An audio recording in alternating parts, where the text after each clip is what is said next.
Good morning, garden friends. It's Heather at Bush Poppy Farm. It is Monday. I have finished my weekend with my husband down in LA for a wedding, and it was really lovely to get away. But we were gone for 4 days, and I am ready to get to work.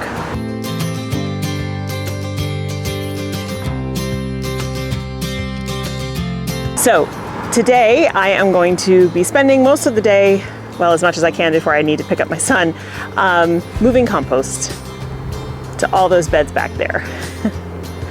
So I'm looking forward to the effort, the workout. I skipped my regular workout this morning because I knew that I would be out here shoveling compost and wheeling it down, up and down hills. So I'm gonna get started, and once this is done, then I need to add compost to the upper beds, which are still under a silage tarp. I think that's gonna happen tomorrow. And then I gotta add compost to the new flower bed that I would build over here. I just don't think it's gonna be as big as I had initially planned. And I have brick to outline that bed and also to help keep the compost in because I need to make it deep.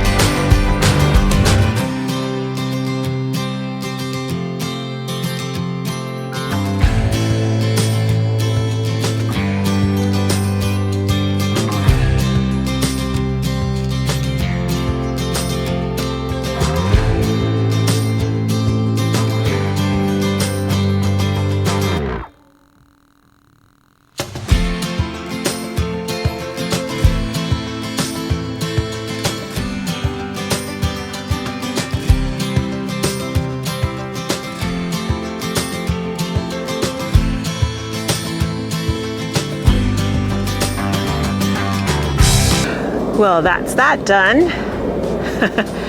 Rows and rows of compost. So now I just need to rake it out, flatten the bed tops, and then put the irrigation back down. I'm gonna not move more compost today to the planting area, the new planting area, and definitely not to the upper field, mostly because my back is sore. As you can see, that is a lot of wheelbarrows of compost. So I don't want to overdo it. But I am going to have a quick snack and then rake all these flat and hope that I don't have to replace too much of this irrigation. It's a mess right now. And because this water is so hard, there's so much calcium in it, it's really clogged. So I might have to replace it anyway just to get it to function. But that is an expensive prospect. So I want to get it laid down first and test it and see what needs to be done if I need to order extra stuff. So I'm gonna go have my snack and then I'm gonna get right back to work.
Right, so bed tops flattened.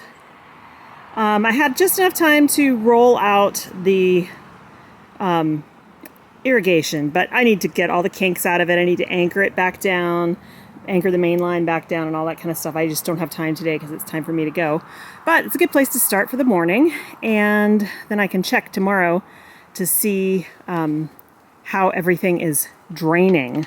And if it all is working and there's no major leaks, and I can patch up the ones that are here, then I'll fix whatever problems there are tomorrow and move on to the next section of moving compost. And then maybe come Wednesday, I'll be able to transplant instead of waiting till Thursday. So a lot of work done today, but it feels good. Feels like massive progress. Moving compost to the upper field is going to be a little easier because it's not as thick of a layer up there that I'm putting in. So it'll go a little bit faster, fewer wagon loads basically, and just more spread out. So, and there's only 3 beds up there as opposed to 4 down here that are longer. So that part should go a little bit faster. The hard part is going to be getting the silage tarp off of that area by myself. It's heavy, heavy, heavy. So I'm actually going to take it off and drag it over to this whole area over here. I'm going to cover this whole thing for the whole winter. And then come spring, I don't know, March maybe, I'll take it off, add, scrape up the dirt because everything will be dead under there at that point. Add some compost and then plant into it. So coming along. Okay, so the next job I'm going to take care of this afternoon is going to be soaking my ranunculus corms. I have a bag here. This is, let's see, 500 iceberg ranunculus. And then I have a box here of ranunculus that I dug up from my garden from this year. And these need to get soaked and pre-sprouted so that I can put them in the ground out at the farm. Now, some of these are in chunks because I didn't separate them, but I'll show you what they look like. So this is a ranunculus corm. So I'll let you focus. Yeah, my head's in the way, that's why it's not doing that. Okay, so that's a ranunculus corm. The top is where this little stem is. They look like little spiders, honestly, to me. People say octopus, but I'm like, to me, it looks like a spider. This is 2 right here. And so what we're going to do is we're going to, and it's hard as a rock, it's very dry. So what the plan is they go into a bucket of water, but first I put them in one of these bags so that they all stay together and don't get all lost. They're going to go into a bucket of water with a fish bubbler, this guy right here, just, like one of these like $10 bubblers you get for your fish tank. You have to keep the water aerated. You have to have lots of oxygen in there or they can start to mold even in a short period of time. So also it helps get the extra dirt off of them and keeps them clean, and also helps them to expand better. So the water is just my room temperature water. You don't want it to get hot. You don't want it to be super cold, just kind of room temp. And no more than 4 hours. Now you can do this in a sink, but you'd have to run the water, a little bit of a dribble for the whole time to keep water cycling through the process. So I don't like to do that, too much water wasting. So I have a bubbler. I use this bubbler for a lot of things. I use it for making compost, tea, and all kinds of stuff. So it's multi-purpose for about $10, which is great. So let me back up and show you how we do this. Okay, so first I'm going to take all of these corms that I saved and put them in this bag. They're a little pokey. Not with spines, but just a little pokey. Now this is a mix, so I'm not going to label them because I only have 2 types right now that are going in the field. I have the icebergs that are in this bag and they are labeled. Keep them separate. And then I have this mix that I dug up from last year. So normally if you have, you know, other varieties, you're going to want to keep them separate and label them so that you know, because as you can see, they all look the same. There's no way you would know if you didn't have a label. All right, so the water is going to get mighty dirty from these guys.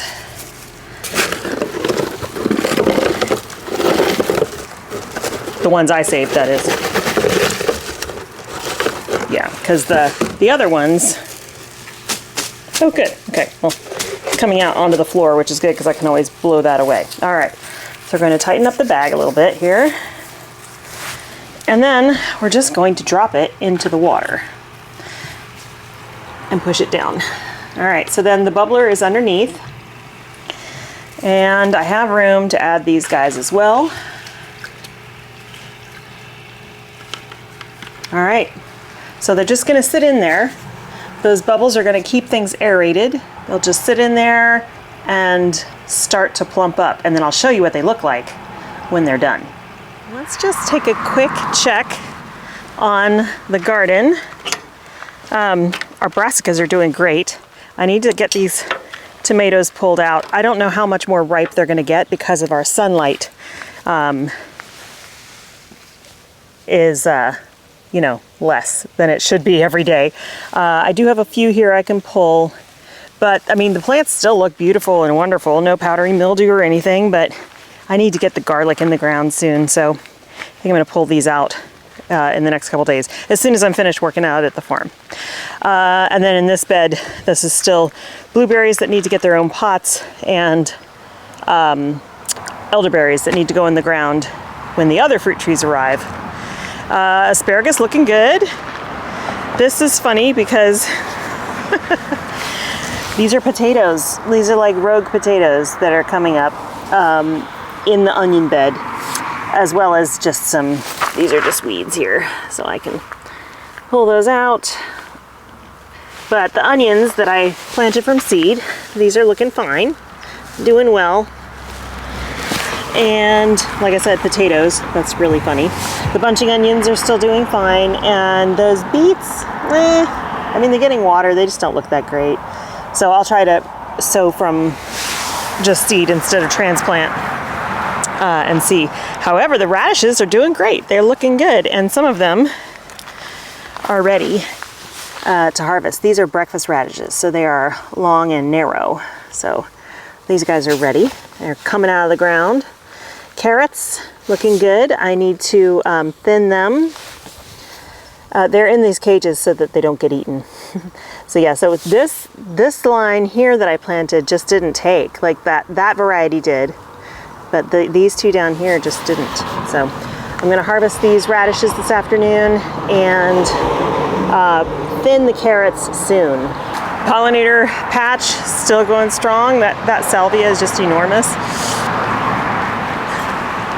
And the zinnias, look at them. I mean, they're so tall right now. Isn't that crazy?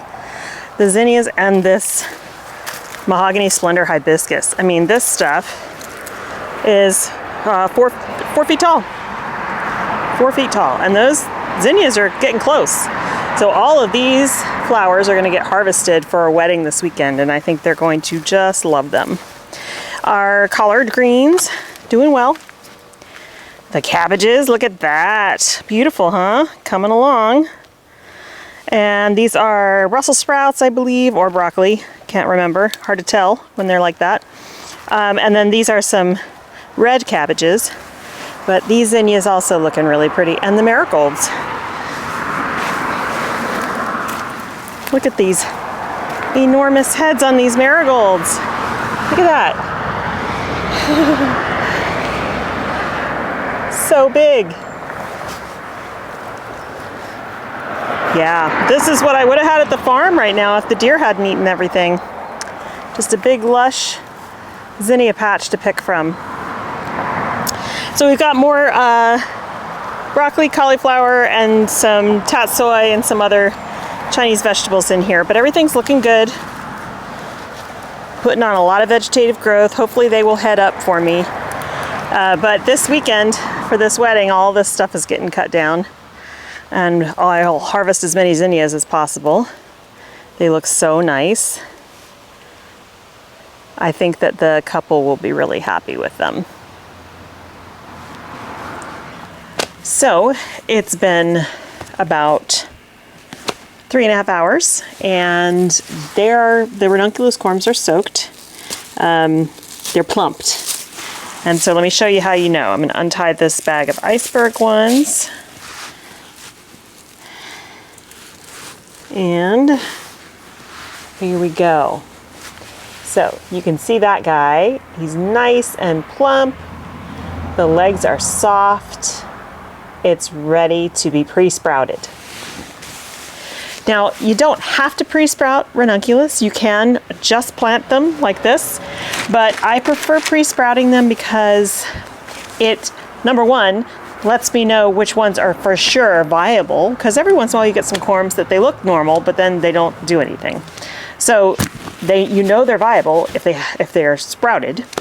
Two, it's easier to plant them, and you have a more established plant going into the ground. So in order to pre-sprout, it's super simple. All you need is a couple of trays, some potting soil, and your soaked ranunculus corms. So take a look. So here I have a tray of just a basic tray, and it's got a little bit of potting soil on the bottom, not much. And so what I'm going to do is grab a handful of these guys, and then I'm just going to place them. I mean, you don't have to be super precise, but you want the prongs facing down because that's where the roots come from. And the plant is going to grow from the top of this, the spider's head.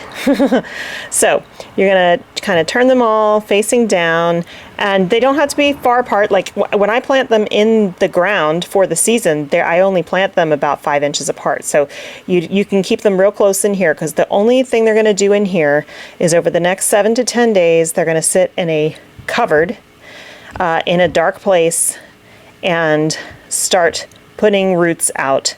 And sometimes a little bit of green. So you don't have to spread them far apart. You can fit a lot of them in here. And then we're going to cover them with soil. We're going to put them in a dark, cool place. I like to use my garage. You don't want to put them in like the greenhouse because they're going to get warm. And the thing about ranunculus is once the temperature gets above about 75, they go dormant. So you don't want to try to start them in a warm place. You want it to be a nice cool place where they think, oh, it's time to start waking up for spring, because this is what we're doing. We're waking them up. You can dampen this soil. These are already wet because they've been pre-soaked. You don't want them sitting in water.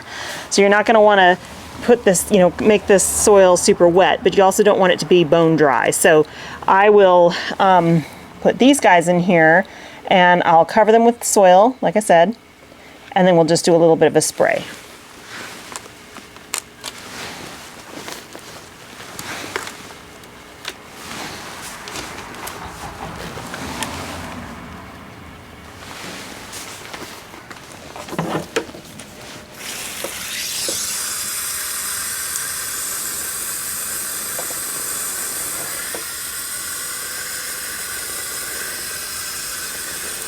So here we have the trays of ranunculus getting ready to pre-sprout.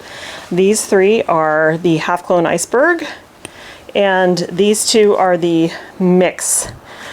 So there's about probably 1,000 ranunculus plants in here, maybe a little bit more. But they will all be going out to the farm very soon, probably about 10 days.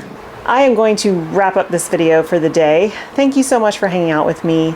Tomorrow I'm going to be back out there working just like I was today, doing a few different things, but transplanting is coming soon and I'm super excited about that. Thanks again for hanging out with me today. Please subscribe if you feel so inclined, and I will see you in the next video. Bye.